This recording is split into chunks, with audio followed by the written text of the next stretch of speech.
Muy buenas noches, agradezco la espera. El Servicio de Atención Psicológica y Multidisciplinaria SAPIMAC AC les da la más cordial bienvenida para nuestra segunda ponencia, la cual se llama El desarrollo psicomotor para la maduración del habla y el lenguaje.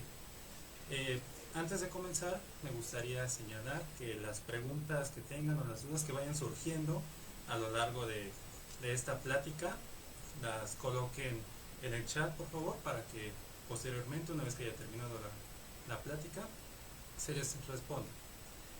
De manera inicial, me gustaría presentar al maestro Juan Alejandro Cruz Velasco. Hola, ¿qué tal? Buenas noches. Una vez más agradeciéndoles la confianza a Servicio de Atención Psicológica y Multidisciplinaria, Asociación Civil SAPIMAC, siendo las 7:30 horas tiempo de México. Esperamos sea de alguna manera fructífera la videoconferencia del día de hoy. El día de hoy tenemos el tema relacionado al desarrollo neuropsicomotor para la maduración del habla y el lenguaje. Bueno, gracias, saludos amigos, pacientes, colegas, compañeros, vecinos, público en general que nos honran la noche de hoy con su presencia, así como de otros hermanos centroamericanos, latinoamericanos y de otros países.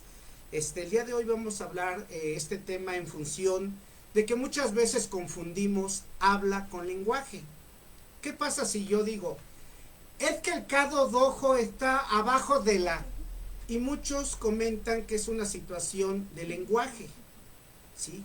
Es una situación de pronunciación, pero esa situación de pronunciación es una cuestión solamente de articulación. Si es el frenillo, si es el velar, si son los palatales o los alveolos. Es una cuestión fonoarticuladora, pero es solamente del punto que hace el contacto. Si voy a sacar la R, punta de la lengua con parte trasera superior de dientes superiores.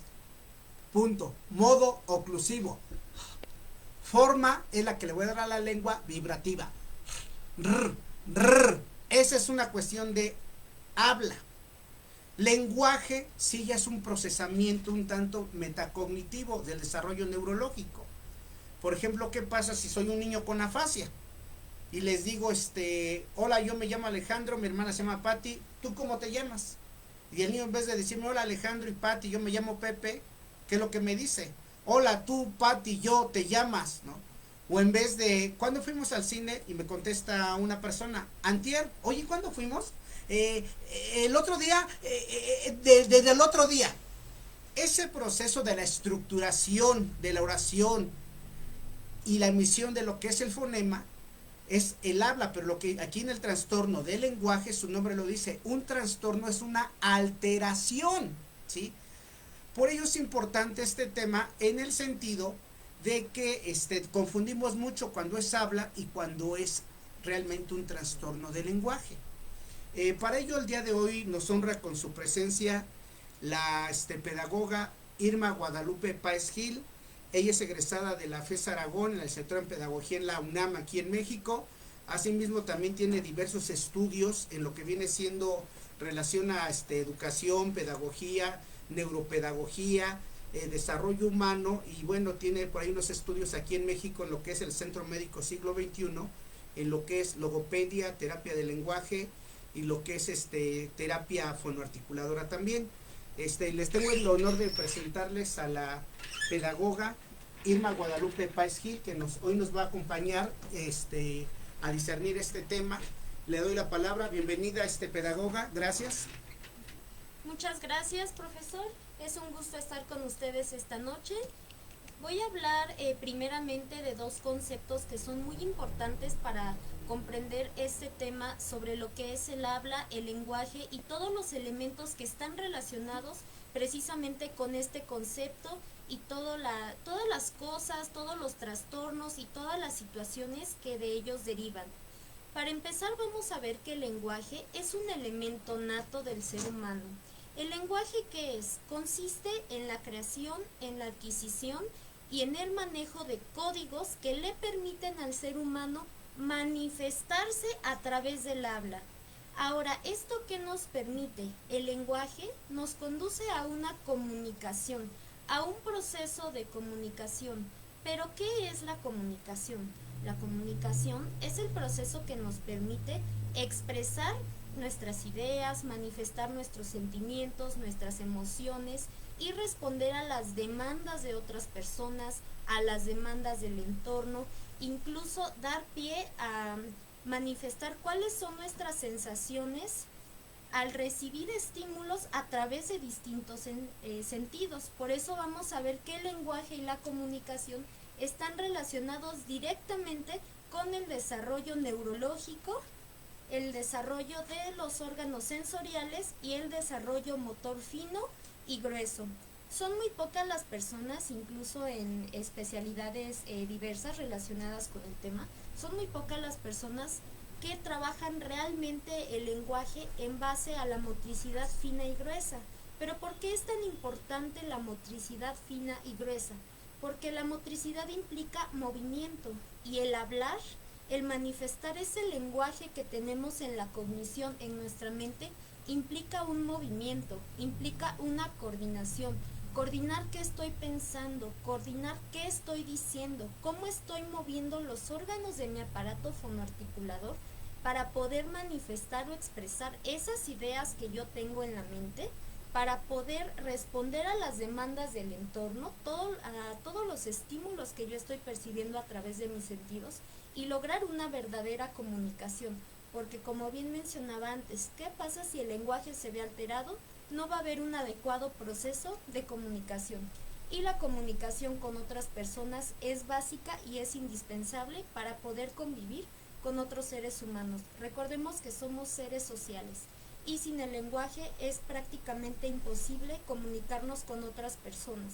También es importante tener en cuenta que el lenguaje no solamente es oral, no solamente es hablado, también tenemos pictogramas, existe el lenguaje escrito, el lenguaje a través de señas, y el proceso de habla y lenguaje no necesariamente implican que uno tenga que hablar oralmente, es decir, que las personas podemos expresarnos y comunicarnos a pesar de tener deficiencias en el aparato fonoarticulador. Ahora, ¿qué es el desarrollo sensoriomotor que yo mencionaba que es muy importante para el lenguaje? Todo lo sensoriomotor implica movimientos. ¿Cómo percibo los estímulos del entorno? A través de mis 5 sentidos. Lo que estoy viendo, lo que estoy escuchando, lo que percibo a través de mi olfato, a través de los sabores que percibo con la lengua, con el gusto, todo lo que estoy tocando con mis manos, sintiendo con mi piel.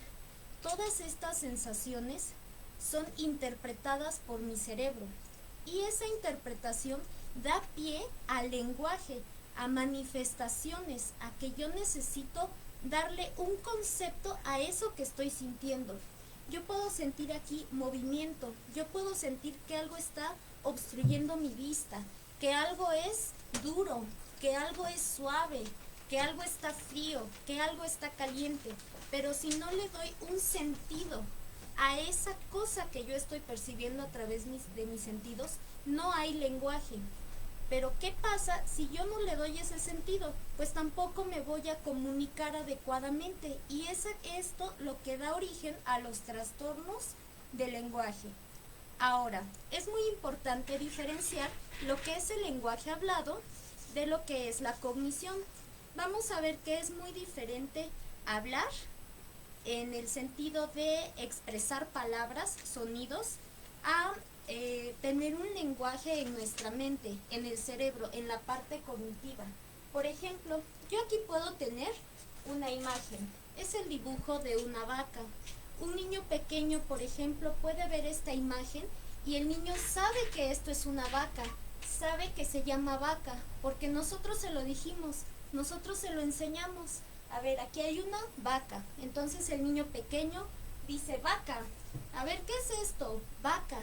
Pero una cosa es mencionar correctamente la palabra vaca y otra saber que esto llamado vaca es un animal que tiene 4 patas, que tiene cabello, a lo mejor que nos sirve para alimentarnos o conocer, por ejemplo, las partes del cuerpo de la vaca, que tiene su colita, que tiene 4 patas, que tiene manchas, que es color blanco y sus manchas son negras. Todas estas cuestiones son una situación cognitiva. Entonces vamos a ver que el desarrollo del lenguaje no nada más implica el expresarse oralmente o por escrito o a través de señas, también implica todos estos procesos cognitivos.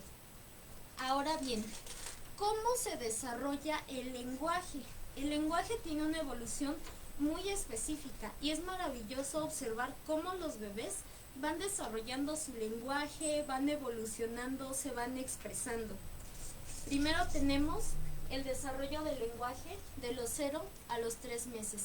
Básicamente este desarrollo es solamente manifestar mis necesidades a través del llanto. Como bien sabemos a lo largo de la historia, un bebé ya ensució su pañal, ya se hizo del baño, necesita que lo cambien. ¿Y qué hace el bebé? Llanto, llora. Al bebé ya se le llegó la hora del biberón, ya le dio hambre, ¿qué pasa? Llanto. Le dio frío, ¿qué pasa? Llanto. Le picó un mosquito, llanto.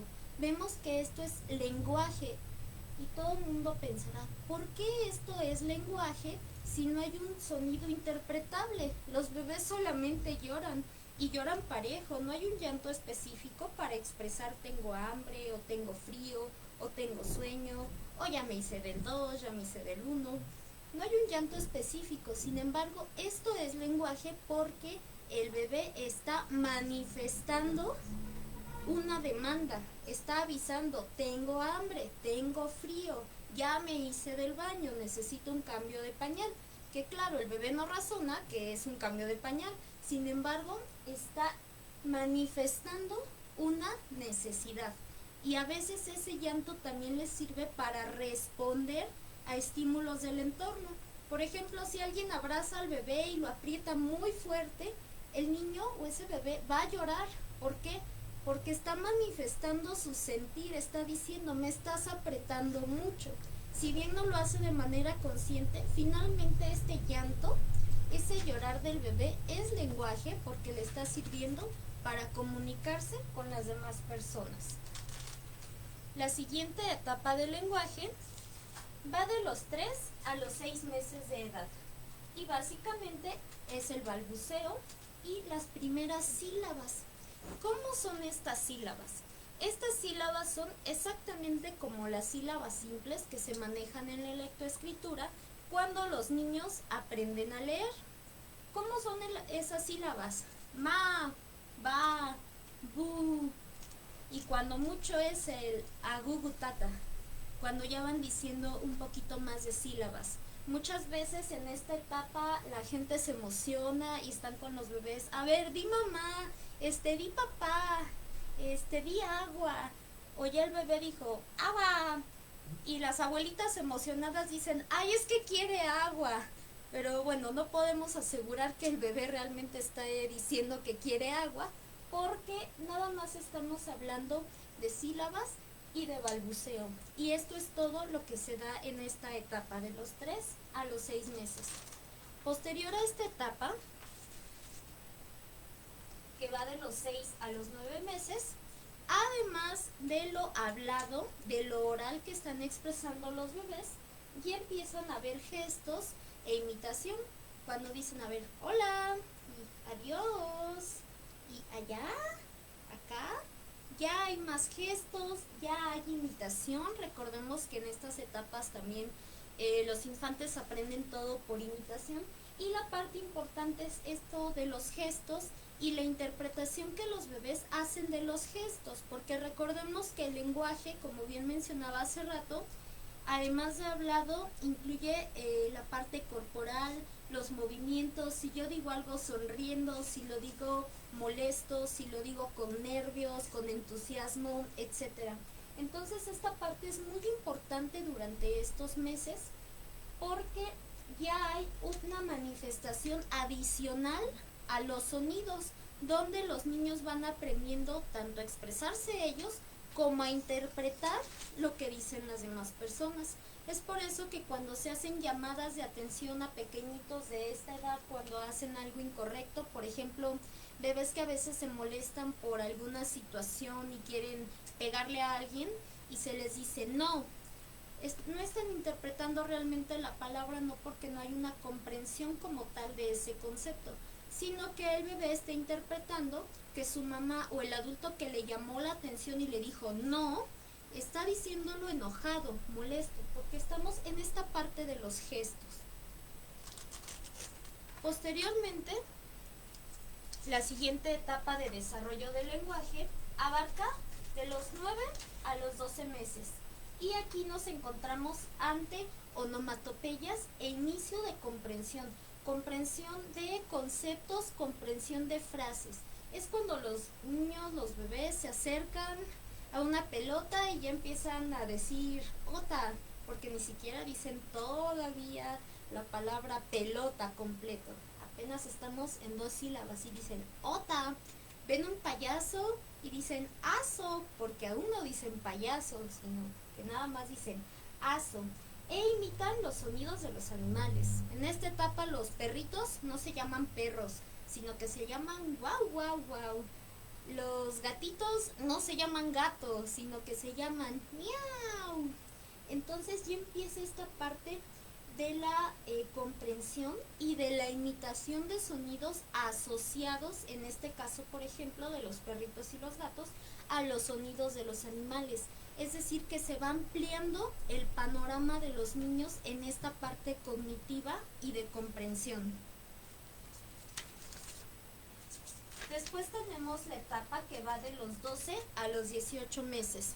En esta etapa, algo muy significativo es el tarareo. Es cuando los niños se empiezan a imitar estas canciones infantiles y ahí están.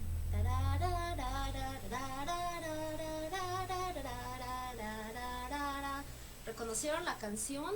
Es la de la vaca Lola, la escuchan todos los niños. Y ya dicen 4 o más palabras, por lo menos. Ya vemos que su vocabulario se va ampliando y que si bien no pronuncian correctamente las palabras, por lo menos saben interpretarlas. Cuando su mamá dice, a ver, la leche, ya el niño identifica cuál es la leche. O ya, por ejemplo, si le damos un libro con imágenes de distintos animales que el niño ya ha visualizado previamente, ya le podemos preguntar al niño, a ver, ¿dónde está el gato? Y ya el niño señala en el libro y dice gato. Entonces ya vemos aquí que va más amplia esta parte de la comprensión. Ya vemos que hay identificación, ya hay discriminación, ya empieza toda esta parte compleja del razonamiento. Y otra parte muy importante y que va asociada a este desarrollo sensoriomotor es el reconocimiento del esquema corporal, porque implica no solamente el reconocer las partes del cuerpo y nombrarlas. O sea, es más allá de decir, estos son mis ojos, esta es mi nariz, esta es mi boca, sino a ver, ¿para qué ocupo los ojos? ¿Para qué me sirve la nariz? ¿Para qué sirve mi boca? ¿Para qué sirven mis manos? Y hay una conexión con el medio ambiente que me rodea. Y como mencionaba al inicio de la ponencia, hay una comunicación. No se trata nada más de decir, es que yo estoy tocando este objeto o estoy sintiendo este objeto, sino que me estoy comunicando en el sentido de que ya empiezo a saber, con mis manos me estoy dando cuenta que este objeto está frío o que este objeto está caliente, ouch, me quema, no debo acercarme a este objeto, y que incluso hay una comunicación con otras personas y los niños anticipan, no lo toques, o al menos a señas te dicen, no hay que tocarlo porque está caliente, y hay una comunicación. Y con esto podemos ver que hay también un desarrollo cognitivo, se está dando verdaderamente una comunicación, al asumir que, a ver, con mis ojos veo cosas brillantes, cosas oscuras, distingo los colores y además voy aprendiendo los nombres de los colores y voy viendo los automóviles sobre la avenida. Es un carro rojo, un carro morado, un carro amarillo, un carro azul. Ya hay un concepto más amplio en los niños, ya hay asociación, y estas asociaciones además le permiten formar enunciados, formar expresiones, ya va más allá de la palabra y les permite interpretar para qué sirven todos sus sentidos y cómo los pueden utilizar para aprender, para reconocer el mundo, para manifestar lo que sienten, lo que piensan, para manifestar sus ideas, para crear cosas y para poder comprender lo que dicen los demás. Por ejemplo, cuando un adulto llega o incluso otro pequeño y dice, es que vi una pelota y la pelota era grande. Ah, el niño ya puede imaginar lo que es grande si ya tiene ese concepto.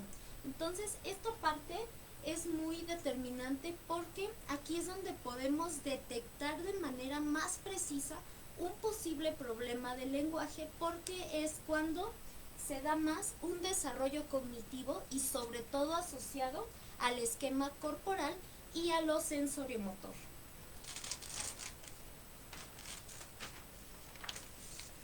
Después tenemos la etapa que va de los 3 a los 4 años de edad.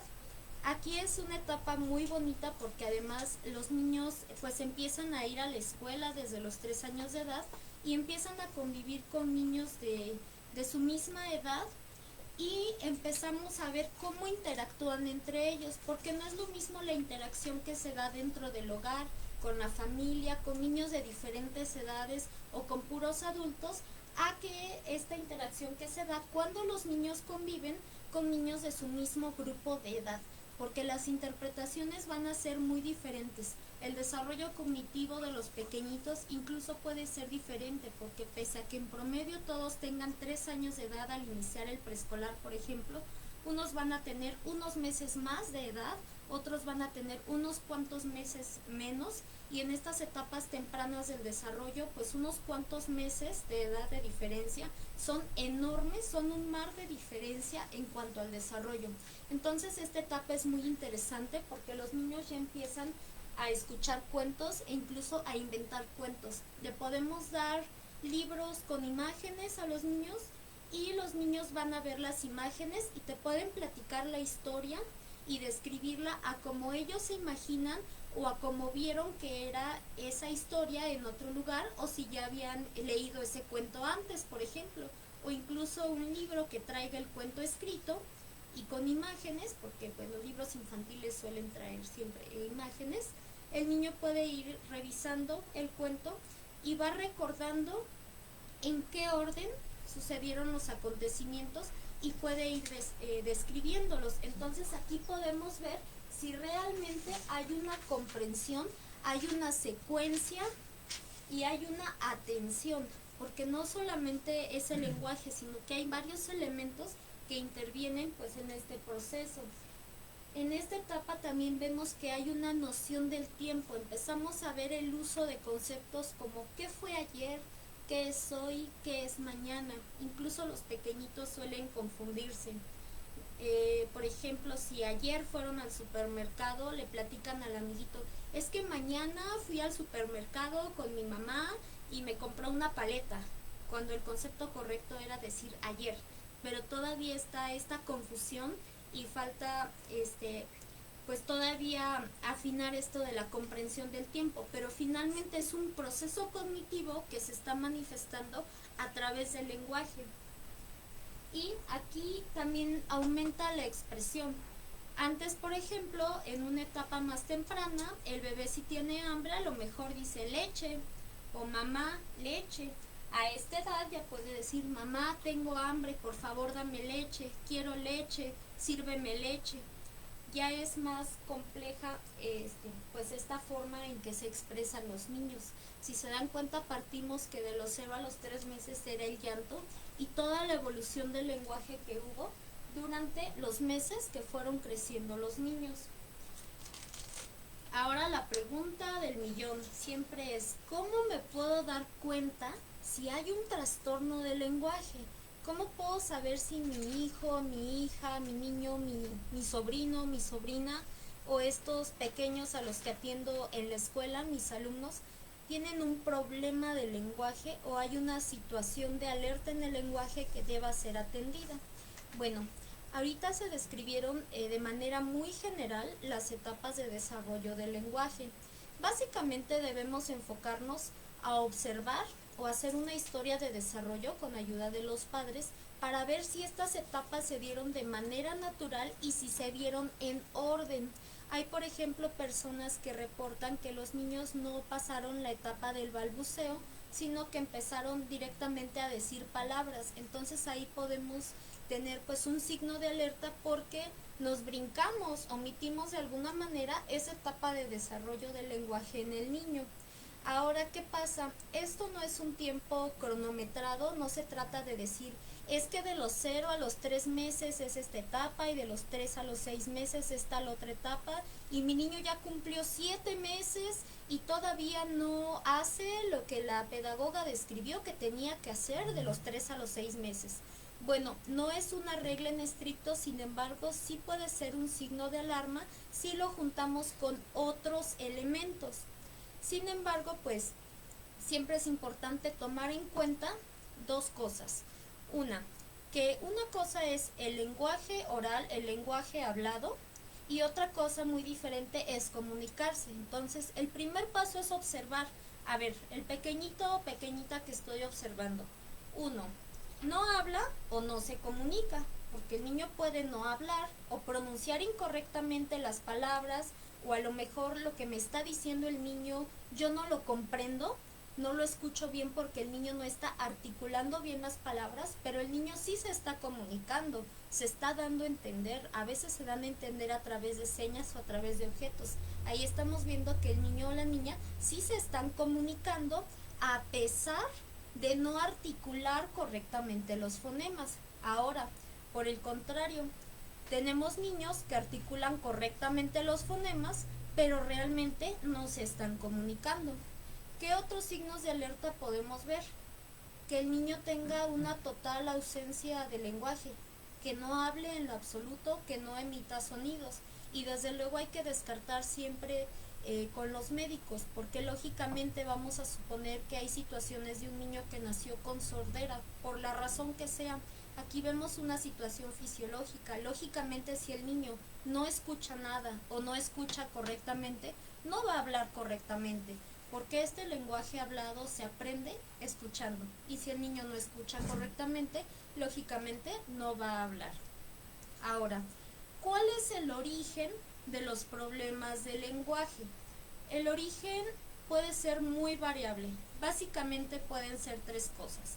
La primera y la que es muy determinante y que debemos ser muy cuidadosos es la parte fisiológica. Cuando hay un daño o alguna malformación o alguna otra situación fisiológica del aparato fonoarticulador, por ejemplo en dientes, en paladar, en lengua, en garganta, en la tráquea, etcétera, o alguna situación en el oído, alguna malformación, ya sea genética, congénita, por algún accidente, por la razón que sea, lógicamente va a haber un problema de lenguaje, pero enfocado hacia la articulación. Esto no descarta que aunado a esto pueda haber también una situación cognitiva. Otra situación puede ser por alguna situación neurológica, que bueno, también puede ser fisiológica, o puede ser por falta de estimulación en el desarrollo del cerebro, que ahorita lo vamos a abarcar un poco más a detalle, que es la parte sensoriomotora, y que no haya cognición, es decir, el niño escuche correctamente, su oído está bien, pero cuando él escucha, su cerebro no procesa bien la información que está recibiendo. Entonces yo le digo, mira, esto es mi mano, y el niño dice, mono. Digo, no, mano. Y el niño dice, mono. Y dices, bueno, el otorrino ya lo revisó, el médico dijo que está bien, el oído está bien, el niño escucha perfectamente. Ah, bueno, nos vamos al cerebro, a una situación netamente cognitiva. También hay circunstancias sociales que también parece que no, pero sí son muy, muy comunes y que a veces también se pueden acompañar, por supuesto, de lo fisiológico o de lo cognitivo, y es donde los adultos somos los culpables de que los niños hablen incorrectamente. ¿Por qué? Número 1, porque los niños están aprendiendo a hablar y a veces pronuncian mal algunas palabras. Por ejemplo, dicen, ay, un latón en lugar del ratón. Y el adulto, en lugar de corregirle y decir, no, se dice ratón. Hasta le seguimos el juego a los niños y decimos, ¡ay, un latón! ¡Un latón! Y entonces los pequeños se malacostumbran a pronunciar esas palabras. Entonces, lógicamente, el niño va aprendiendo mal a pronunciar ciertas palabras, y es una situación de los adultos. También solemos tener ese mal hábito de hablarle de manera como chipil, que dicen las abuelitas, es que hablan muy chipilón, sobre todo a los niños pequeñitos. A ver, ¿qué que le comple? Entonces el niño, pues lógicamente, imita inadecuadamente pues esas palabras. Entonces vamos a ver que ahí también es por causa de los adultos, no es que el niño tenga un problema. Y a veces podemos ver estas situaciones ya sea sociales, fisiológicas o cognitivas, que también están combinadas. Y otra pregunta muy importante, ¿cuándo es necesaria una atención profesional? Bueno, debemos darle su espacio a los pequeños para que se desarrollen, para que su lenguaje sea estimularlo. Recordemos también que hay pequeños que a lo mejor no hablan mucho, pero pues aquí enfrentamos distintos contextos sociales y familiares. Hay familias, por ejemplo, en las que todos son muy callados, casi no hablan los adultos, entonces pues los pequeños lógicamente también van a ser muy callados, y no tiene nada de malo, sino que pues simple y sencillamente le hace falta a lo mejor esta estimulación del entorno, y va a tardar un poquito más en desarrollar esta parte del lenguaje. Entonces, la atención oportuna básicamente se da a partir de que los niños entran a preescolar, que es generalmente cuando podemos detectar con mayor detalle si hay alguna situación, porque podemos ver cómo convive con los niños de su propia edad. Y lógicamente, si vemos antes de los 3 años de edad una ausencia de lenguaje, pues sí hay que acudir con los especialistas para ver por qué razón los niños no están emitiendo algún sonido, y especialmente descartar algún problema fisiológico que pueden tener. Algo muy importante que debemos tomar en cuenta si atendemos a nuestros niños en una terapia de lenguaje es que se abarque esta parte del desarrollo sensoriomotor. Al inicio de la ponencia comentaba que el desarrollo del lenguaje se da en coordinación directa con la estimulación de nuestros 5 sentidos y del movimiento, y muchas veces en terapia de lenguaje no se estimula esta parte. Y recordemos que si no hay un uso consciente de nuestros sentidos, de qué es lo que estamos percibiendo, y una conciencia del movimiento de nuestras manos y de los órganos del aparato fonoarticulador, tampoco va a haber una conciencia del movimiento que hacemos al articular determinados fonemas y al expresarnos para hablar. Entonces esta parte es muy importante. Desafortunadamente hemos revisado muchos casos en donde niños han acudido a terapia de lenguaje, pero no se abarca esta parte sensoriomotora. Y pues si no se abarca esta parte sensoriomotora, realmente no se está estimulando el lenguaje. De igual manera, si no se abarca la parte cognitiva, no se está estimulando el lenguaje, porque únicamente se está abarcando la parte fisiológica. Y vimos que el lenguaje también implica la cognición para lograr un verdadero proceso de comunicación, que es el fin último del uso del lenguaje. Y bueno, pues les agradezco mucho su atención, su tiempo. Espero que la ponencia les haya gustado y les sea de utilidad. Y pues les cedo la palabra al psicólogo Alejandro, que complementará este tema abarcando algunos aspectos sobre lo neurológico, aunado a esto del desarrollo del lenguaje. Gracias, pedagoga Irma. Le agradecemos lo que viene siendo su estrategia, una forma muy sencilla y adecuada de marcar las situaciones en cuanto a la diferenciación entre lo que es el habla y el lenguaje. Comentaba la pedagoga Irma algo muy importante, o sea, ¿qué pasa en función de la maduración neurológica? ¿Sí? Es importante y va de la mano en función de que muchas veces, por ejemplo, la estimulación es muy importante para la maduración del cerebro. ¿Sí? Por ahí dicen vulgarmente y cotidiana, culturalmente, algunos países, ¿qué fue primero? ¿La gallina o el huevo? ¿No? Aquí se supone que desde la función del desarrollo biopsicosocial, neurobiológico, ¿sí?, tendría que ser aparentemente pues el crecimiento, la maduración del cerebro. Sin embargo, esta también a su vez va a depender de una adecuada estimulación. Comentaba muy bien Irma, oye, es que dice el latón en vez del ratón. Y como los papás entienden, refuerzan la verbalización o articulación inadecuada, y el niño pues da por hecho que lo comprenden, que lo dice bien y lo sigue dando de esa manera. La semana pasada comentábamos un poquito sobre la situación de la maduración. La psicomotricidad, ahorita que hablamos de lo que viene siendo el desarrollo neuropsicomotor, la psicomotricidad, su nombre lo dice, motricidad, movimiento, psico, desarrollo cognitivo. Vamos primero ahorita a ver algunas situaciones, vamos a ver algunas situaciones sobre por qué es importante pues la parte del cerebro y cuáles son, por así decirlo, básicamente las zonas neurológicas que influyen directamente en esta parte de lo que es el habla y el lenguaje. Las áreas relacionadas con el lenguaje, sabemos que es para el control y la organización del lenguaje. Se va a encontrar esencialmente focalizados y localizados en el hemisferio izquierdo, que sabemos que aunque aparentemente el hemisferio izquierdo es analítico y el derecho emocional, pues sí, en realidad es un 75% analítico el izquierdo y un 25% emocional, mientras el derecho es al revés, es un 75% emocional y un 25% analítico. Siendo así, con base a ello, en el hemisferio izquierdo es el hemisferio que se considera el dominante para el lenguaje en personas pues un poco diestras. Acordémonos que, por ejemplo, el hemisferio izquierdo va a controlar la mitad de tu parte derecha y el hemisferio derecho va a controlar la mitad de la parte izquierda. Ahora, con base a eso, lo que viene siendo el control de organización ya comentamos. Ahora, hay una zona que conocemos mucho, o hemos escuchado hablar mucho de ella, que es la zona de Broca o el área de Broca.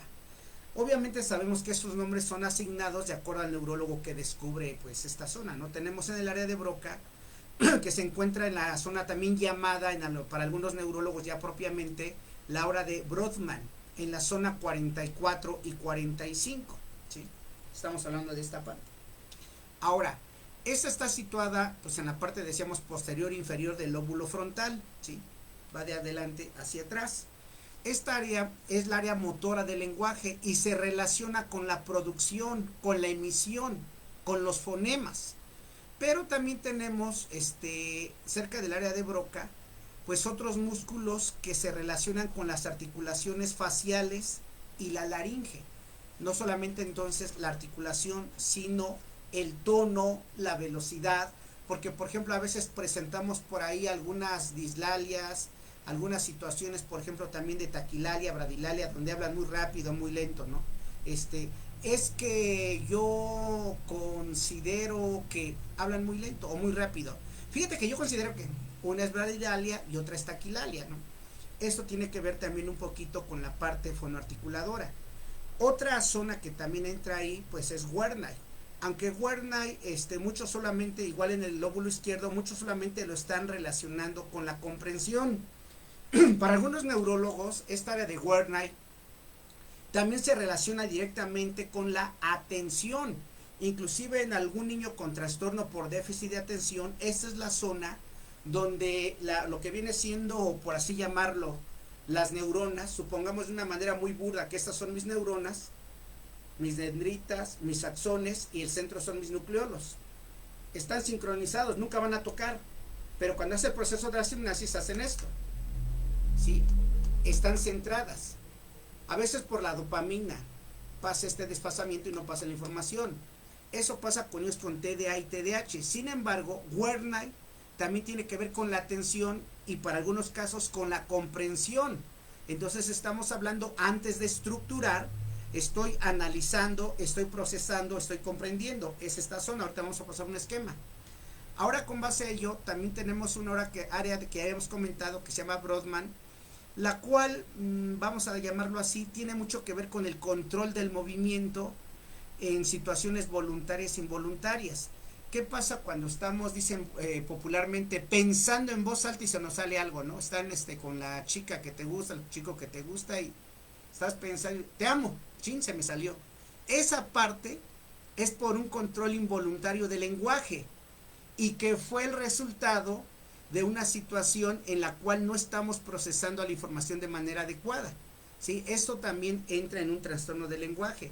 Las palabras involuntarias, ¿sale? Ahora, también tenemos lo que viene siendo en esta zona de Brodmann, lo que son los estímulos auditivos. Decía muy bien la pedagoga Irma, tenemos que considerar todo el aparato fonoarticulador. O sea, para la parte neurológica son estas zonas, pero esta zona del cerebro llamada Brodmann también va relacionada con la audición.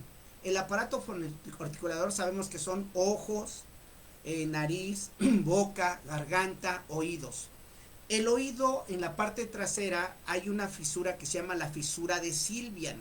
En la fisura de Sylvian te ayuda para el equilibrio, para lo que es la lateralidad, y de alguna manera también se relaciona un poquito con la parte lectoescritora, pero no solamente leer y escribir, sino comprender. Y ahí de nueva cuenta caemos en la estructuración sobre oraciones. Hace un rato nos comentaba Irma, ¿no? O sea, de tal a tal edad ya debe de presentar esto. A lo mejor no es un estándar, porque cada niño tiene su propio desarrollo, cada niño tiene su propia evolución, cada niño tiene su propia estimulación, ¿no? Aquí en México, como en otros países centroamericanos, en las personas que nos llamaban por ahí generación X y así por el estilo, todavía fuimos generaciones que jugamos en la calle, ¿no? Que jugamos en la calle y las niñas jugaban choquecitos con las manos, los niños jugaban burro castigado, bote pateado, fútbol, tochito, las niñas resortes, castigados, encantados, avioncito. Todo eso es psicomotricidad, motricidad, movimiento, psicodesarrollo cognitivo, ¿no? Doctor Bruno, por atrás, digan por adelante, por la derecha, por la izquierda. Estás estructurando, estás madurando. Ahorita por alguna situación de delincuencia, de muchas cosas inadecuadas en nuestro país, la gente es muy triste que los niños ya no salgan a jugar a la calle, ¿no? Entonces esto también, queramos o no, que es un contexto social, la comunidad, el contexto donde se desarrolla el niño, también influye porque esa psicomotricidad, esa falta de maduración va a repercutir también en lo que viene siendo la parte neurológica, ¿sí? Entonces aquí decíamos, en esta parte auditiva de Sylvian y Brodmann también va asociada a una mala estructuración del pensamiento. El pensamiento es plantear, ¿sí? Plantear qué voy a hablar, qué voy a decir, cómo lo voy a hacer con una situación lógica, una oración. Ahora, esta es la parte que llamamos pues el cerebro para el habla y el lenguaje, ¿sí? Hay un síndrome también, no confundir, porque decían, por ahí me estaba adelantando algunas preguntas, que comentaban sobre si había una edad o qué pasaba con adultos. Ahí hay que definir bien. Comentaba la pedagoga Irma que hay que tener una evaluación oportuna, ¿sí? Ahorita vamos a hacer un esquema en donde vamos a demostrar por qué es importante que sea pues aproximadamente antes de los 4 años, ¿sí? Porque si no, el cerebro deja de crecer, deja de madurar y su función va a ser de esta manera. En ese síndrome, hay un síndrome que se llama síndrome así junto de Werner y Korsakoff. Werner decimos que tiene que ver con el entendimiento, pero también con la atención. Korsakoff tiene que ver un poco con la memoria, la pérdida de la memoria. Por este procesamiento, hay gente que nace bien, se desarrolla bien, llega a una cierta edad adulta y empiezan a tener problemas tanto del lenguaje, que es el procesamiento, como del habla. Hay, por ejemplo, nosotros, pues hay una parte que se llama también trastorno cerebral. Este síndrome de Werner-Korsakoff es realmente un trastorno cerebral. Nos hablan los neurólogos, los neuropediatras, los psiquiatras, que es por una deficiencia en la vitamina 1, ¿sí? Esta es de una deficiencia de la vitamina 1 y también de la tiamina. Ahora, aquí en la parte de la tiamina, en algunos casos también se da por situaciones desgraciadamente pues de cuestiones de alcoholismo en adultos, ¿sí? De alcoholismos y también por alguna cuestión relacionada un poco a la mala absorción del complejo B, a unas situaciones donde por ejemplo algunas personas tuvieron algún shock emocional y empieza una especie de tartamudeo. Esta manda la señal a el hipotálamo sabemos que se encarga de regular el hambre, sed, temperatura, conducta sexual, instinto, alerta, sueño, aprendizaje y emociones. Y esta situación emotiva y analítica hace que la persona empiece con inseguridades. Eso manda a la señora al tálamo, entonces ahora su función neurológica, su procesamiento mental va a ser más lento. ¿Dónde dejaste las llaves? Ay, ¿dónde las dejé? Fue ayer. Empiezan con esa situación, que algunos llevan a confundir con Alzheimer, ¿sí? Para esta situación es importante la elaboración de un médico neurólogo. Bien, voy a hacer un pequeño esquema en la cual vamos a hacer unos dibujos muy sencillos. Fíjense bien.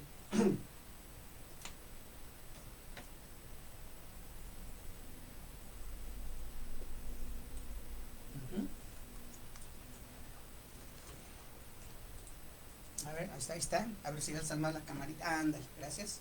Si quieres, fíjala bien. Miren, tenemos de alguna manera, ¿verdad? Tenemos esta personita. Esta personita está como está su servidor. De este lado es el hemisferio derecho.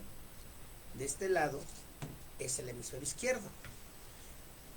Aclaro, esta es desde el área neuropsicológica, no desde el área neurológica y la parte, pues, directamente de la neurología. Tengo aquí entonces mi hemisferio izquierdo y mi hemisferio derecho. Esta persona está como estoy yo, este dibujo, ¿sí? Ahora, hablamos de hemisferios, pero para responder un poquito a algunas personas que decían que por qué es importante, o reafirmar lo que nos comentaba la pedagoga Irma sobre la evaluación oportuna, es por lo siguiente. Muchos papitos preguntan, o nos han preguntado, es que yo sí le entiendo, pero al rato voy a hablar, ¿verdad? No me preocupa, ¿no? O es que yo pensé que era normal, porque yo le entendía, pero al rato lo va a realizar. Fíjense bien. Antes de tener nuestros hemisferios, tuvimos algo que se llaman fontanelas. Iban de mayor a menor. Cada fontanela tiene algo que se llaman ventrículos neurológicos, ¿sí? En el hemisferio izquierdo está la parte más analítica, y en la parte derecha, el hemisferio derecho, va al revés, va de mayor a menor, y esta va de menor a mayor. Cada fontanela, que es la grande, tiene 3 ventrículos neurológicos. Esta es la famosa zona de Broca. Estamos hablando como si esta persona estuviera así, aquí.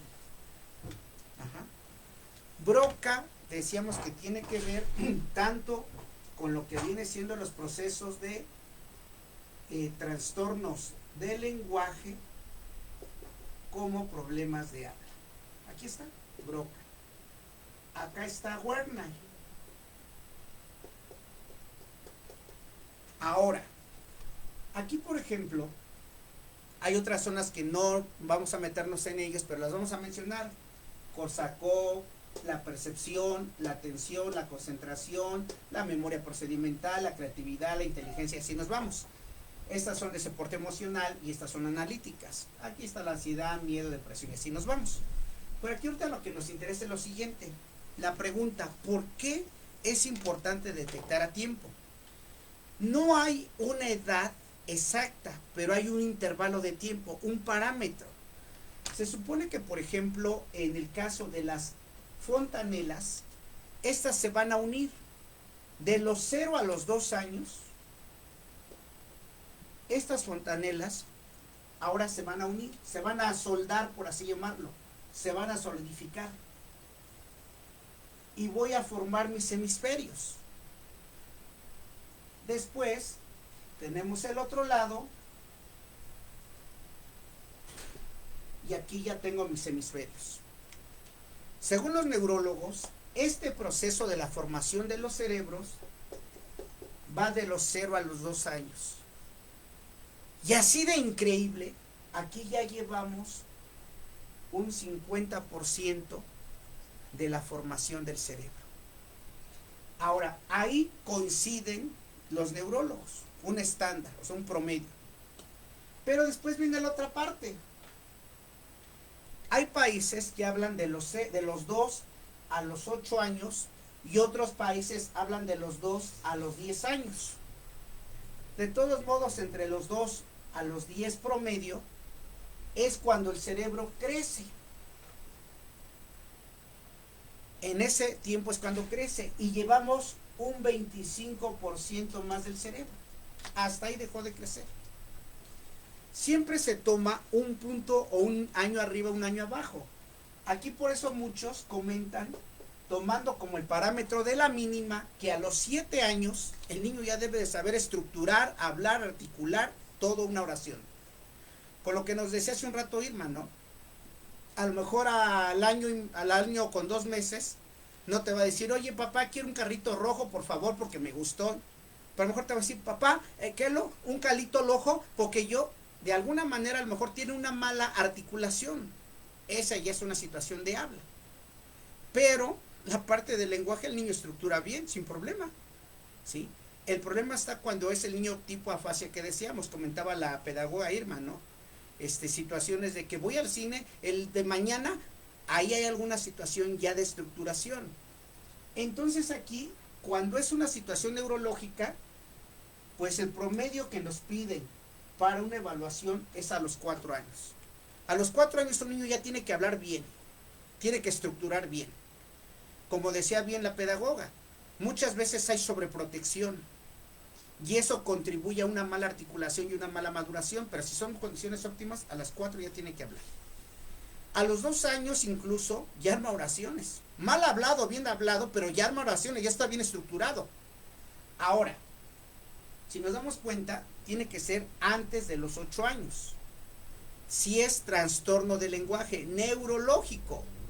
Pero en el caso de lo que es habla, articulación, si tengo el problema de frenillo corto, sublingual, anquiloglosia llamada, pues aquí también nos dicen que antes de los 7. Porque si no, después la cirugía ya no le va a servir. ¿Me pasa, doctor Gerardo, por favor, una batelenguas? Fíjense bien. Voy a tratar de acercarme a la cámara. ¿Qué es lo que harían? Esto es mi frenillo. Esta telita es mi velar. Y ahí arriba tenemos como unos bordecitos, esos son mis alveolos. Cuando hay un problema de frenillo, es antes de los 7 años, las cirugías actuales en algunos países ya centroamericanos son muy sencillas, así como se las cuento. Gilocaína en spray, ya me anestesiaron esta parte, corte vertical al frenillo, separación y puntean las esquinas. No van a coser. Con la propia saliva del niño también hay bacterias adecuadas, sanas, buenas, dicen por ahí, va a cicatrizar.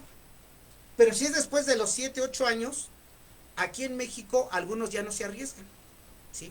Va a depender también del contexto, de la alimentación, de la nutrición del niño. Por eso ponen un parámetro que todo debe ser antes de los 7, 8 años. Ahora, para la parte ya netamente de crecimiento, decimos hasta los 8 o 10 años deja de crecer el cerebro para algunos neurólogos. ¿Cuándo va a madurar? Va a depender porque para APA hay una edad. Mientras que para CIE-10, que lo patrocina la Organización Mundial de la Salud, hay otra edad, ¿sí? ¿Cuál va a ser? Por ejemplo, vean, algunos países nos dicen que que algunas personas dejan de madurar entre los 16 a los 20 años en países centroamericanos.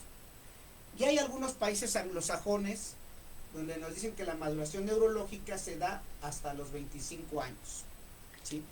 Pero la maduración ya solamente resta el último 25%.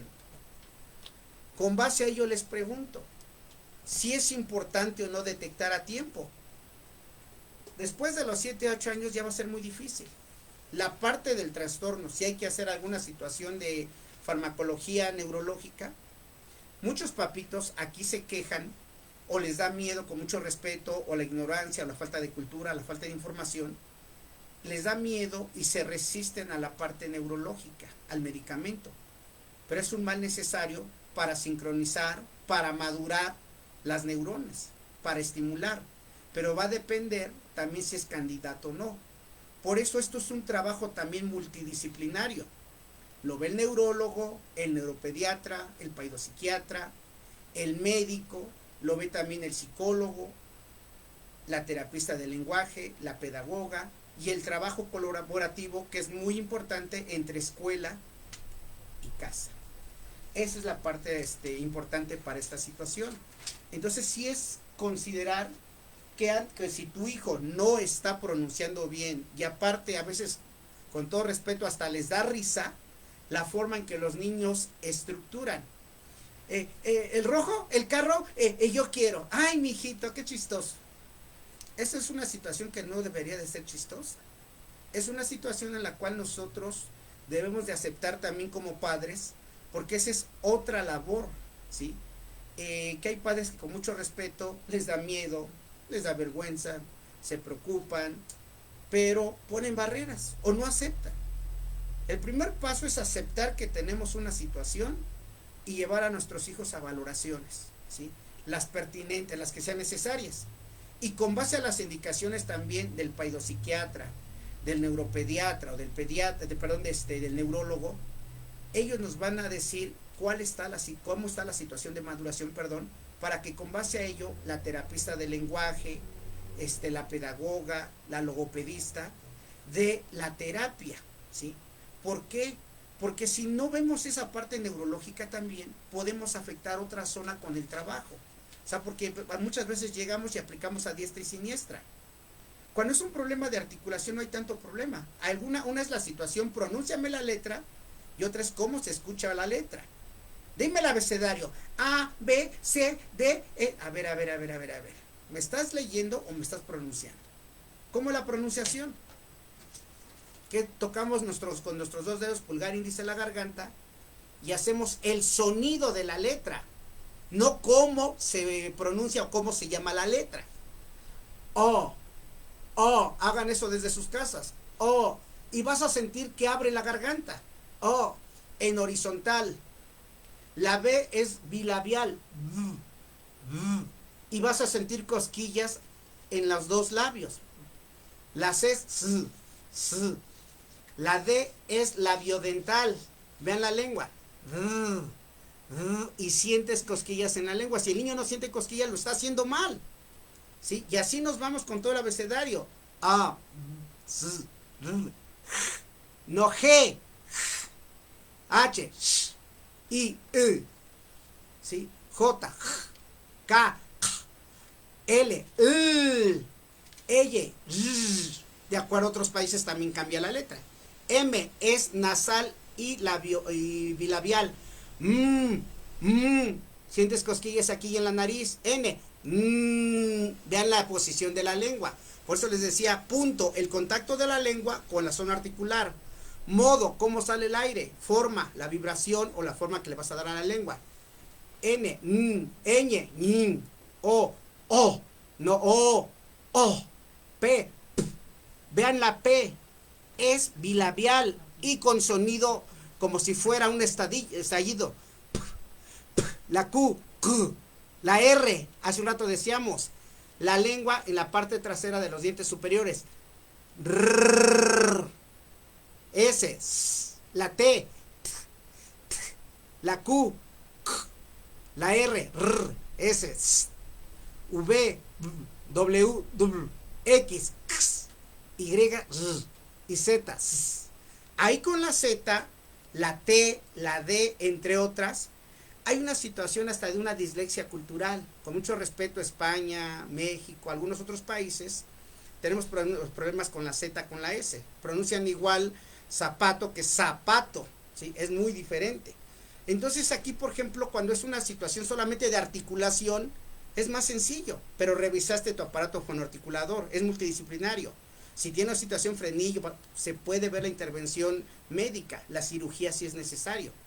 Pero es más preocupante la parte neurológica, porque es un proceso de maduración. Y hay que ver muchas situaciones de antecedentes. Si tengo familiares del lado de papá, de mamá, hacia atrás y hacia adelante, padres, tíos, abuelos, bisabuelos, hacia adelante, hermanos, primos, sobrinos hijos de hermanos, sobrinos hijos de primos, sobrinos nietos. ¿Sí? Si en 2 personas ya hay una situación en menos de 3 generaciones, es una cuestión genética y no lo hemos identificado, como las dislexias, ¿sí? Esa es esta parte. Ahora vamos a proceder, esto es todo de mi parte en función de la temática. Vamos a proceder a la serie de lo que viene siendo, pues lo que es directamente las preguntas. Vamos a regresar a la licenciada Irma.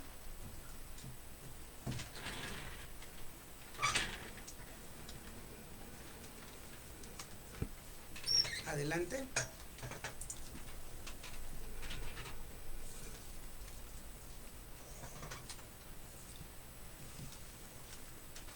Bien.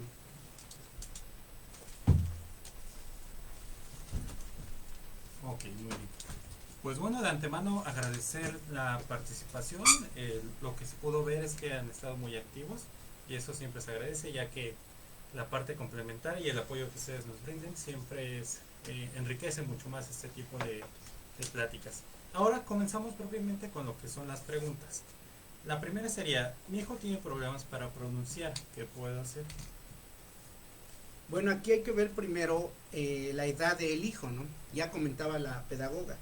Tiene que ver primero si el estilo de crianza, ¿sí? Si no lo están sobreprotegiendo, si no lo forzan a articular, si es el clásico que, sí, latón, a ver, no te entiendo cómo, no, ratón, o sea, hay que ver la edad también. Si ya tiene, digamos, 3 años, 4, pues sí, ya sería un signo de alarma, decía bien la pedagoga. Pero aquí va a depender también de la cultura, del país, el tipo de letra, la forma en cómo lo emite y revisar la parte orofacial. ¿Sí? Es esa parte. ¿Cómo decía la pregunta, perdón, doctor? ¿Qué podía hacer con respecto a esos problemas en la pronunciación? No tiene la edad, ¿no? No. Bueno, de acuerdo a la edad, si tiene año y medio, 2, pues no sobreproteger y ver con lo que viene siendo un logopedista. A veces también quienes hacen este trabajo, depende del país, a veces son los maxilofaciales, no los dentistas, con mucho respeto a la profesión que merece un respeto también, ¿no? Los maxilofaciales son un poco más, vamos a llamarle efectivos en esta situación. Y si ya está más grande, pues sí hacer una valoración completa, ¿no? Psicopedagógica, neurológica, articulatoria, efisema, de cuestión de fonemas, emisiones, sonidos, vocablos, audición, decía muy bien la pedagoga, ¿sí? Siguiente, doctor. La siguiente pregunta. Mi hija tiene síndrome de Down, aún tiene lenguaje muy reducido, acude a terapias y aún así no avanza. ¿Qué pueden recomendar?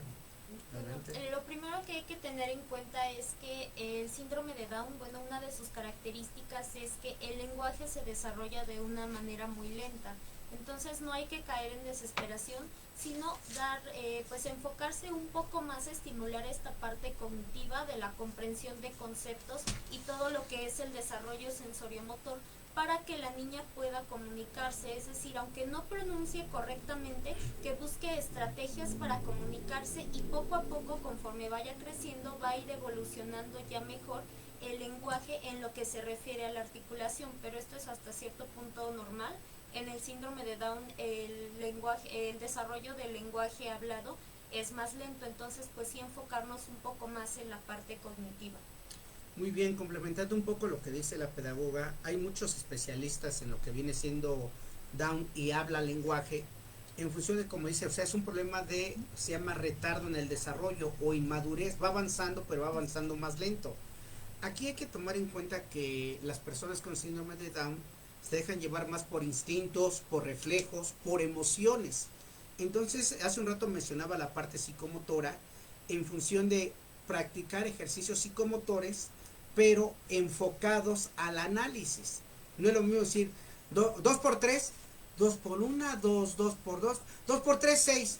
No, a ver, 2 veces 3 o 3 veces 2, o sea, analizar, y la persona al tener un displacer va a hacer que su hipotálamo empiece a responder también y asociar palabras, palabra-imagen, imagen-palabra, y reproducir los vocablos o los fonemas. ¿Sí? Eso es lo que han recomendado en algunos lugares con personas con alguna discapacidad intelectual de manera respetuosa.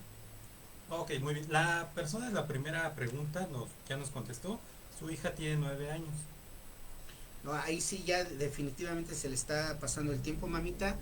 Sí tiene que hacer una valoración neuropediatra y con base a ello, ya el neurólogo, el neuropediatra va a identificar a través de un electroencefalograma, mapeo, SCAI, resonancia magnética, MPG o mapeo cerebral, lo que él determine, porque ya cada especialista, aunque todos funcionan, ellos ya tienen sus propios estilos para ver cómo se está dando el proceso de la hipnosis, la maduración y si realmente hay alguna situación en broca. Y también puede ver también con pedagogas, con neuropediatras, con logopedistas, con terapistas de lenguaje. Y hay algo bien increíble, fíjese que un dato que a nosotros, bueno, una maestra que también después va a dar una conferencia aquí a la colega Irma, nos dieron en centro médico que dentro de los mejores terapistas de lenguaje son las personas que se dedican a la ópera, ¿sí? Ellos saben controlar el esófago, diafragma, todo, y para la pronunciación y la articulación. Entonces también sí sería oportuna una evaluación psicopedagógica, neuropediátrica, en procesos de trastornos de habla y lenguaje, mamita. Siguiente, doctor. A mi hijo le detectaron frenillo, fue prematuro. ¿Necesitaría algo adicional a la terapia del lenguaje? Ahí va a depender, ¿no nos dice la edad? No, no marca. Bueno, hay mamitas, si por ejemplo no pasa de 6 años, que lo valore el maxilofacial o el terapista de lenguaje para ver si es candidato o no. No siempre son candidatos, aunque uno quiera, no siempre van a ser candidatos. Pero si es frenillo corto subungual, anquiloglosia, está desfasado, se puede hacer el corte, se divide, puntean y empieza a madurar, empieza a hacerse como una cicatrización y acordémonos que el frenillo es la base de lo que es el velar, que es un tendón para poder manipular y articular la lengua, ¿sí? Entonces va a depender ahí de cómo esté su frenillo. Si es antes de 7 años, sí es recomendable toda la operación, si es candidato, repito, porque a veces sufren los niños, les duele y dejen del gasto, que gasten o no gasten, o sea, les duele y no les va a funcionar. A veces llega a empeorar la situación, pero ahí por eso es igual, otra vez volvemos, una detección oportuna, ¿sí? Okay. La siguiente pregunta. Tengo una niña con síndrome de Down, no tiene mucho vocabulario, la llevo a terapia, pero aún así no ha avanzado mucho. ¿Qué actividades me recomendarían? Bueno, aquí como bien mencionamos hace un momento en una pregunta de otra persona que también describía a su niña con síndrome de Down, pues lo primero es tener paciencia, porque comentábamos que en el síndrome de Down el lenguaje hablado es de las últimas áreas que se desarrollan, el desarrollo es muy lento en comparación con otras áreas, entonces sería cuestión de estimular mucho la parte sensorial, todos los ejercicios de motricidad fina y gruesa, llámese pegar semillitas, hacer bolitas de papel crepé, pegar papel, rasgar papel, todos estos ejercicios que ayudan a estimular la parte sensoriomotora y trabajar los aspectos cognitivos de estructuras de enunciados. Bueno, esto depende también de la edad de la niña, pero bueno, si ya está en terapia, igual checando la edad de la niña podemos trabajarlo, aspectos cognitivos, clasificación por campos semánticos, expresión oral, interpretación de imágenes, todas estas cuestiones que estimulen la comunicación. ¿Por qué? Porque el lenguaje hablado sí va a tardar un poquito más, pero el objetivo aquí es principalmente que se comunique correctamente. Ahora, perdón, complementando esto, yo les comento a los papás que tienen hijos con algún un retardo en el desarrollo, una cuestión de inmadurez, una discapacidad intelectual, como es el Down, la parálisis cerebral, entre otras situaciones o trastornos, que hay que aceptar la situación, pero no es etiquetar, un diagnóstico que no sea para etiquetar, porque muchas veces nada más nos dicen las debilidades y hay que aceptarlas si las hay, pero también debe tener fortalezas. En el caso de la maestra de un servidor, pues estamos en la FES Aragón en la UNAM.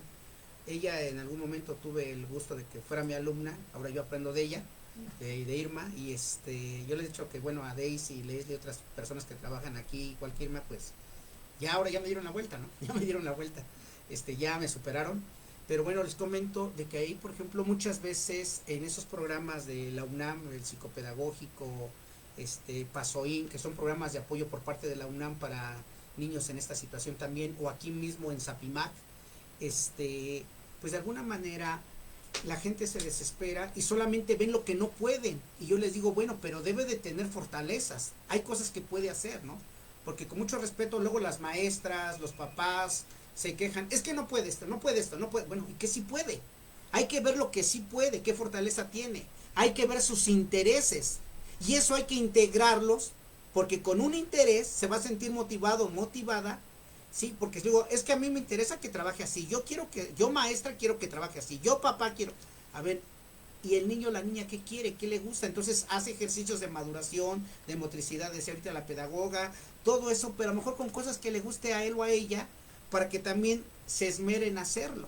Y empieza a activar su hipotálamo de nueva cuenta.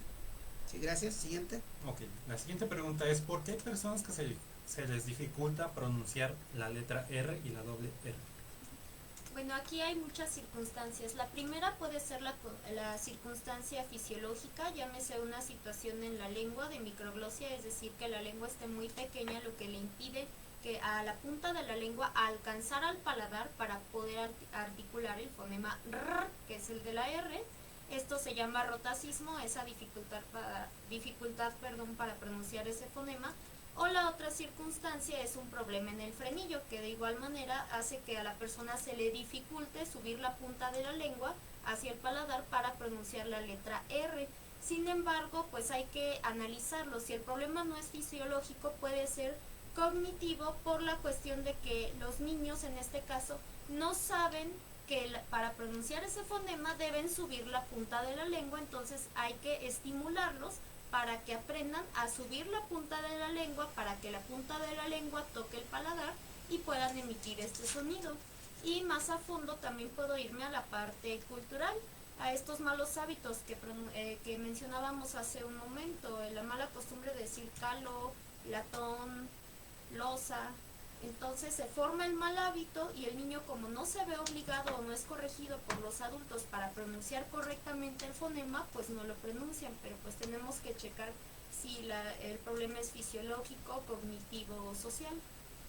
Muy bien, fíjense que ahí es importante esto que menciona la pedagoga. Perdón, por ejemplo, tan burdo el comentario que voy a hacer. Yo les digo que muchas veces lo que es la sobreprotección les hace mal porque no se esfuerzan. El frenillo, a final de cuentas, es un músculo, es un tejido, es una articulación. Yo a veces les digo, a ver, si tú, mamita, porque luego dicen, es que yo siento feo que lo regañe porque no habla como yo quiero, o decirle pronuncia de esta manera. Digo, a ver, vamos a suponer que eres un deportista y eres un atleta que va a correr 1 kilómetro, ¿sí? Y yo solamente dejo que hagas ejercicio para 200 metros, 200 metros, 200 metros, 200, 300, 500 y hasta ahí. El día de la competencia, ¿vas a tener la condición, la fortaleza, la oxigenación? ¿No? Pues esto es lo mismo, ¿sí? Si yo empiezo ratón, aunque hable mal, rojo, ¿qué estoy haciendo? Estoy dándole tonalidad, tonacidad a mi músculo. Voy a tener control, voy a tener, comúnmente dicho, fuerza. Voy a tener dominio. Entonces, con mucho respeto, a veces la sobreprotección también es mala, papitos. La siguiente, por favor. Muy bien, aquí nos hacen una pregunta que se sale un poquito como que de la línea, pero tiene que ver con relación a cuándo se empiezan las terapias. En este momento ya se está publicando lo que es los números, tanto de la asociación como del maestro Juan Alejandro, para que se contacten con él y ya él se encargue de agendar las citas. Bien, gracias. Aquí, bueno, en México o en todo el planeta estamos pasando lo del COVID. Aquí ya nosotros fuimos valorados, tenemos tapetes sanitizantes, termómetros de pistola electrónicos, todo lo que viene siendo mamparas, ¿sí? Para dar la terapia, son unos vidrios de 1 metro por 60. Y aparte de eso, pues también nosotros estamos trabajando, aparte de lo que viene siendo los cubrebocas y demás, estamos trabajando no solamente con sanitizantes, sino con líquido para quirófano, porque eso no provoca alergias. Entonces ya pasamos la prueba, pues bueno, damos las gracias a las autoridades que nos dejaron laborar, aunque es un 30% ahorita. Entonces hay horarios específicos para niños, para adolescentes y adultos. Bueno, también adultos mayores no nos permitieron ahorita, pero toda esta información se las podemos dar vía telefónica. Gracias. La que sigue es más, doctor. La siguiente pregunta ya relacionada con lo que estamos tratando. Tengo un niño de 8 años y no sabe hablar bien. Él dice calo en vez de carro. Alaña en vez de araña. Y se enoja. Ya está en 3er grado. Tiene problemas con la lectura, la escritura y la pronunciación. Y su rendimiento es muy bajo. Aquí hay algo muy importante. Bueno, esta situación de la letra R es rotacismo, como el caso que mencionábamos hace un momento. De igual manera hay que descartar si la circunstancia es fisiológica, cognitiva o social. Y pues estos problemas de lectoescritura que mencionan es muy probable que se presenten porque el niño no pronuncia bien. Entonces, al haber un problema de lenguaje, generalmente hay un problema de lectoescritura, porque al pronunciar mal las palabras, lógicamente el niño también las escribe mal, y puede ser que pues por eso sea esta circunstancia, pero pues no está de más una valoración para descartar tanto lo del rotacismo como la lectoescritura. Bien. Siguiente, doctor. Ok, muy bien. Mi hijo tiene 1 año y 4 meses. Solo dice 2 palabras. ¿Será necesaria la terapia del lenguaje o debo esperar? Bueno, en este caso, lo primero es descartar alguna situación fisiológica que se puede dar, ya sea del aparato fonoarticulador o algún problema pues auditivo. A lo mejor el bebé no escucha bien y por esta razón no se anima a hablar mucho. La otra es que a lo mejor le hace falta estimulación, hay que meter un poquito de presión, en este caso pedirle al bebé que repita los nombres de las cosas, presionarlo para que pida las cosas. Muchas veces, en este caso, los papás o los familiares le proporcionan todo al bebé, por lo que el bebé no ve esa necesidad de comunicarse, como mencioné hace rato en la ponencia. Entonces, pues sí hay que forzar en ese sentido un poquito para estimular al bebé y ayudarle a que vea la necesidad de comunicarse y que hable, pero sí es necesario que repita palabras y que se comunique, aunque las pronuncie mal en este caso, aunque no las diga bien, pero sí ver que se comunique y pues descartar esta parte fisiológica, sobre todo auditiva, que les mencionaba, y pues continuar observando al bebé conforme vaya creciendo para ver si cumple con estas etapas de desarrollo del lenguaje que mencioné hace un momento. De hecho, lo que viene siendo CIE 10 nos habla de que para niños centroamericanos hablamos de entre 1 año a 2 años, tienen un intervalo de 120 a 200 palabras. ¿Sí? Entonces checar si no fue por cuestión auditiva o alguna otra situación de falta de estimulación o sobreprotección, pues sí sería importante la valoración. Ahora tampoco se preocupen porque a veces como papás no identificamos que dicen otras palabras, ¿no? Artículos, el, por, la, los, ya entran, ¿no? A lo mejor nada más te dice el café de papá, el café de papá. Ya te dijo 4 palabras sin darte cuenta ahí. O sea, hay que checar bien también la situación, ¿no? A lo mejor no articula bien. Lo importante, repetimos, es la estructuración en un principio, ¿vale?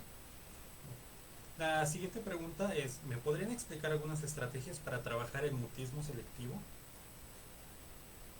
El mutismo selectivo, aquí va a ser en función, primero identificar que sí sea un mutismo selectivo, que no es una situación neurológica, aunque de alguna manera muchos lo manejan de la parte emocional, ¿sí? Hay niños que por un shock se quedan callados, ¿sí? Por fobias, igual adultos. Entonces es determinar si de alguna manera cuál fue el estímulo que provocó esto, qué evento, miedos, o sea, identificar muchas cosas, porque a veces esto, por sencillo que parezca, se relaciona con otras y tampoco es para preocuparnos, ¿sí?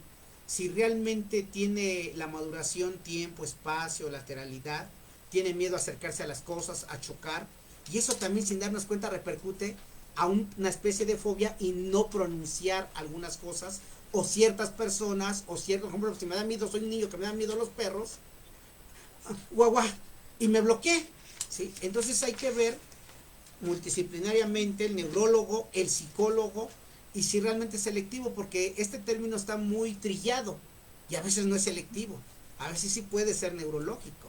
Si selectivo, el niño tiene un interés, un dominio, una intención ante ciertas situaciones o factores. Entonces primero es identificar bien esa parte. Muy bien. La siguiente pregunta es, ¿cuáles son las causas de la disfemia infantil y qué estrategias se pueden utilizar para ayudar a los niños con este padecimiento? La disfemia en función de tartamudeo. hay que ver también si es por taquilalia o bradilalia. ¿Sí? Taquilalia o bradilalia, si hablo muy rápido, muy lento, y si es orgánica, si es de orden neurológico o es funcional, es por una cuestión de articulación. Sí, una vez, perdón, el golazo, ahí una vez me tocó un paciente con esta situación y simplemente, así de absurdo, tenía miedo de decirle a su esposa que la habían corrido del trabajo. Entonces, luego lo asaltan, se juntaron dando análisis como emociones y empezó con esta disfemia. Es una cuestión solamente de orden emocional, que es un tercer factor. Entonces, es necesario ver si es en general, si es de manera generalizada la disfemia, o solamente es ante ciertos eventos, ciertas palabras, ciertas conjugaciones, estructuraciones, o inclusive hasta, suena extraño, pero hasta en ciertos momentos también, o bajo qué condiciones. Ok, muy bien. La siguiente pregunta es, ¿a los cuántos años empieza a hablar un niño? Bueno, como mencionábamos hace rato en la ponencia, hay una serie de etapas que deben cumplirse. Básicamente, pues desde que tenemos el llanto, desde los recién nacidos, los niños están expresando. Luego pasamos por la etapa del balbuceo y luego la etapa monosilábica, y luego a partir de ahí ya vamos con 2 sílabas, con palabras, con enunciados.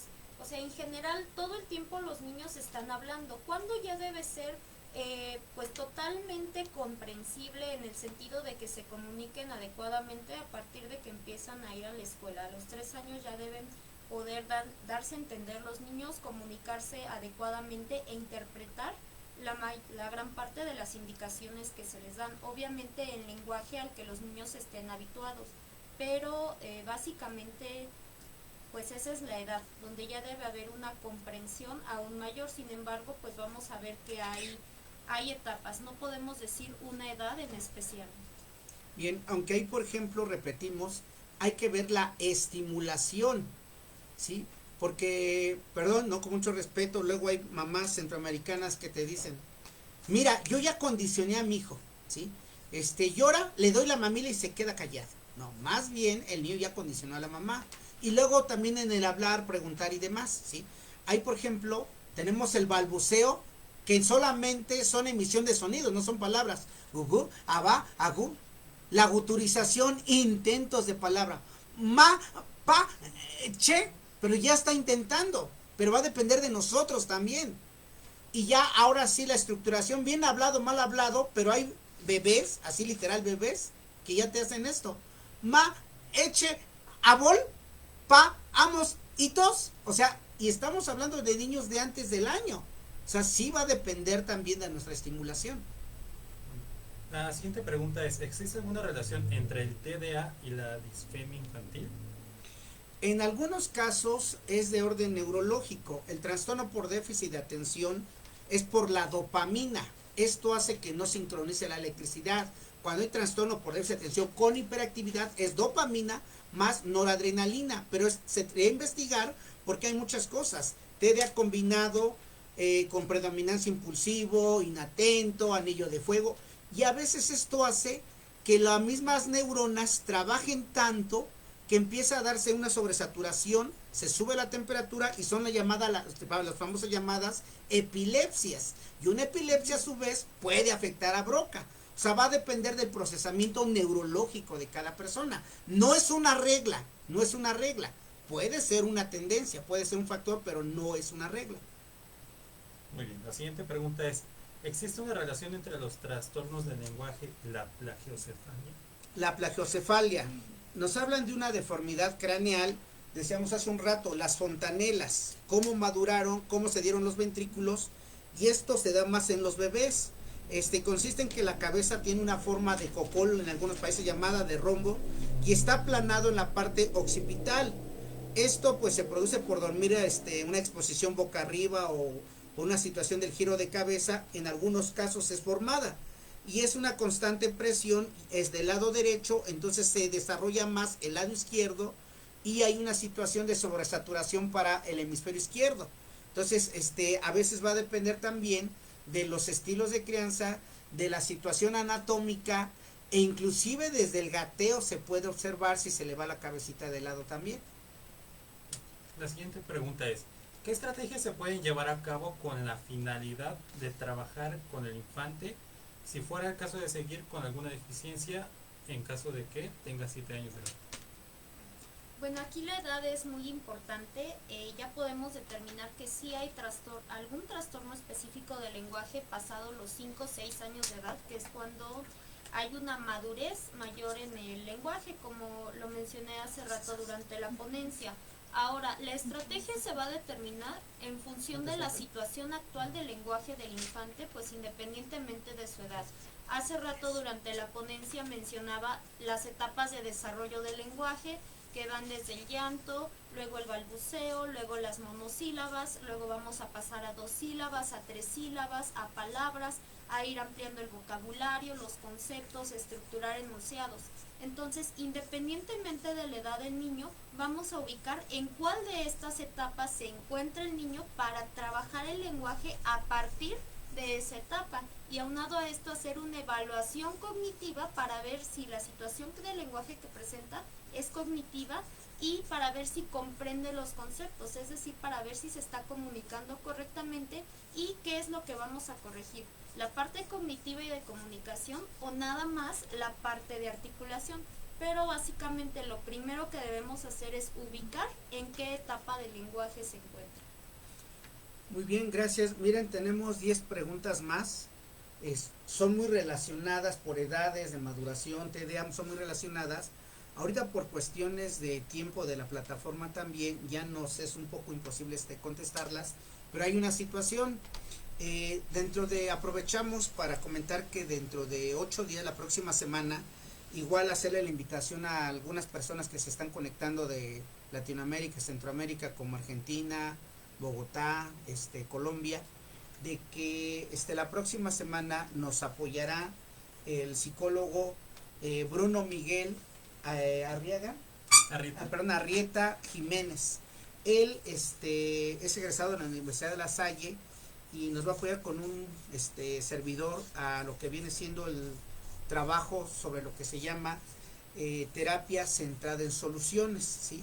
Y en 15 días nos acompañará una persona más que es psicóloga y aparte también es neurolingüista.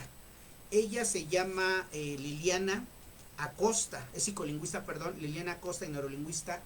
Ella nos apoyará en la parte de lo que es ahora el complemento, que viene relacionado a trastornos del habla, pero relacionado a lo que son los sonidos.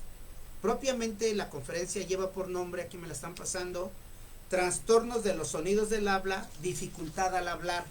Esa va a ser la temática y ahí se responderán estas preguntas que son más de esta índole auditiva y madurativa. Sí, entonces eso sería de nuestra parte. Agradecerles una vez más pues que sean interesados en la transmisión de nuestro canal. Decimos que es sin fines lucrativos, estas conferencias no tienen ninguna pues ningún costo y es solamente para un desarrollo por los tiempos que estamos viviendo. Y bueno, agradecerles la confianza, mandar saludos a todos nuestros alumnos por ahí de UNAM, de otros lugares de La Salle, pacientes, familiares, amigos, y bueno, aquí también la pedagoga les va a hacer un... Saludos a Mati, yo también te extraño, Mati. Bien, bueno, muchas gracias, las agradecemos y bueno, se presenta bien para la próxima semana apoyarnos. Ok, muy bien, nuevamente me presento, soy el psicólogo Bruno Miguel Arrieta Jiménez y nos voy a estar, dando una pequeña ponencia, una pequeña plática dirigida tanto al público general como a profesionistas sobre lo que es la terapia breve, un enfoque que se está manejando en la actualidad. Ya entraremos en profundidad en la conferencia que nos corresponde, pero es un enfoque nuevo, es un enfoque muy accesible y los esperamos. Gracias, le agradecemos una vez más a la pedagoga Irma, gracias por el apoyo, Irma. ¿Te gustas decirles algo al público? Pues muchas gracias por su atención y espero que todo lo expuesto les sirva y con mucho gusto aclararemos sus dudas.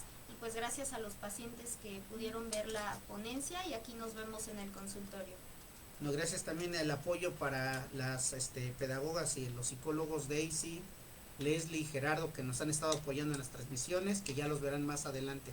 O sea, de nuestra parte todo, les agradecemos, que pasen muy buena noche y los esperamos la próxima semana, esperando sigan conectándose para seguir haciendo esta labor altruista. Muchas gracias.